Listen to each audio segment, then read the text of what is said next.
Attention is expensive. Why did I suddenly and randomly cut this video to show this angle? Why am I randomly outside? It's simple.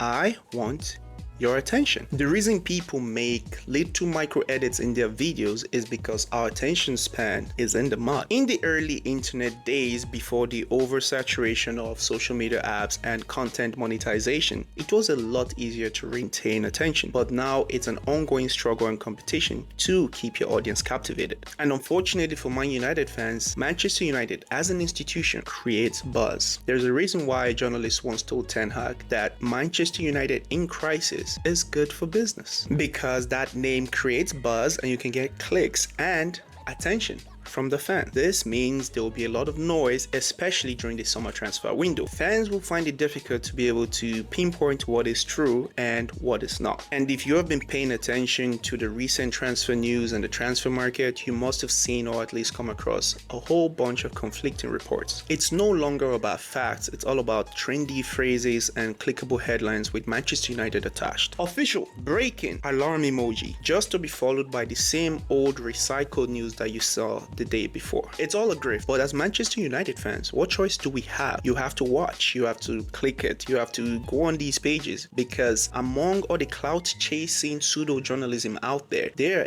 legit journalists like David Ornstein who will actually give you reputable news. Why is it like this? Why is attention currency these days? It's simple. If I can keep your attention, then maybe, just maybe, you'll watch this video till the very end. And if the view count and subscriber count grows, then your attention becomes like an Autobot, but instead of transforming into something like a truck or a Ferrari, it transforms into revenue, which technically can now be used to purchase a Ferrari or a truck. So I guess it kind of is the perfect analogy. Same thing applies to the Twitter pages and the sports channels. If I supported a small club like Arsenal, Chelsea, or Liverpool, okay, I'll put my hands up. That was obvious rage bait, but it is a good segue into a very popular tool used for gaining attention: rage baiting. Recently, there's been news about Matheus Fernandes and possibly Tonali moving to Spurs. And as a Manchester United fan, when I saw that, I went, not to them again. We can't lose to Spurs. We lost to them in the Europa League. We've been losing to them in recent years. Surely we're not going to lose to Spurs. We are Manchester United. Suddenly filled with rage. Ineos, don't you dare do that. Don't you... See? Get it?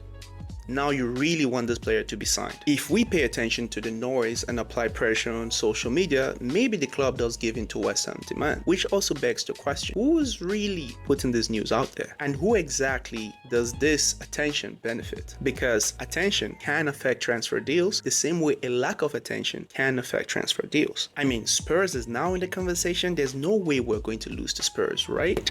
Right? When we signed Anderson, when we signed Cunha, Mbumo, there was attention, but it wasn't quite like this. You see, when the fee starts to go up, all of a sudden the attention amplifies. Because for a club like Manchester United, no attention makes the deal go smoother. Lots of attention, on the other hand, it makes things a little bit complicated. Because when we do sign, if we do sign, Matheus Fernandes for a ridiculous price, that attention could be detrimental to his performance. And right now, as things are going on with every social media platform trying to jump onto the hype and get as many clicks, as much engagement as they can, because again, attention is expensive and it is revenue. This, unfortunately, turns around to affect us, the fans and the club. Like I said, attention is currency. So my advice to every Manchester United fan viewing this is pretty simple. Try to remember the institution that you support. While I'll be desperately clicking on my phone looking for that notification with the "here we go" message that signifies a new transfer is imminent, I will remember in those moments that attention is expensive, and currently as a Man United fan, Manchester United is the currency. I will take every news at face value until I hear the official announcement from the club, because in a world where attention can be easily monetized, you will get an oversaturation of information which will inevitably be misleading. It's been the Realistic Red. Please, if you like this kind of content, leave a like, subscribe for more. It does help us out as a small channel. It does help every